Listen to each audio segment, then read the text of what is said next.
দেখবে না, কলকারখানা পরিদর্শন অধিদপ্তর দেখবে না। আসলে তারা কি চায়? দেশে কি বিশৃঙ্খলা সৃষ্টি করার জন্য? শ্রমিকদের ন্যায়সঙ্গত পাওনা যদি মালিক ফ্যাক্টরি চালাতে অপারগ হন, তাহলে শ্রমিকদেরকে আইন অনুযায়ী 2 মাস আগে নোটিশ দিয়ে জানিয়ে দিল, অথবা 4 মাসের ক্ষতিপূরণ সহ তাদের পাওনাটি পরিশোধ করে শ্রমিকদের সাথে আলোচনা করে দিতে হবে।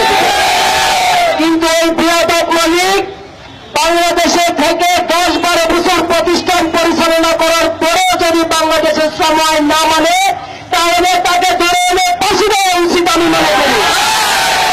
এসব বৃহৎ মালিকের কারণে আজকে শিল্প বিশৃঙ্খলা, বিভিন্ন রাষ্ট্র দেশের সম্মান ক্ষুণ্ণ হওয়া এবং শ্রমিকদের কর্মসংস্থান শ্রমিকরা হারানো, এগুলো অনেক কিছু বৃহৎ মালিকের কারণে হয়। আমরা শ্রম মন্ত্রণালয় সহ সরকারের এই শ্রম সেক্টরের বিভিন্ন সেক্টরকে দাবি জানিয়ে বলব, প্রতিষ্ঠান শ্রমিকদের যদি ফ্যাক্টরি খুলে দেওয়া হয় তাহলে শ্রমিকদেরকে কাজে যোগদান করেন, অন্যথায় শ্রমিকদের আইন অনুযায়ী পাওনা পরিশোধ করে দিয়ে তাদেরকে কিভাবে বিদায় দিবেন সে ব্যবস্থা করেন। আমি জাতীয় গ্রাম্য শ্রমিক ফেডারেশনকে আহ্বান জানিয়ে আমার সংক্ষিপ্ত বক্তব্য শেষ করছি। সবাইকে ধন্যবাদ।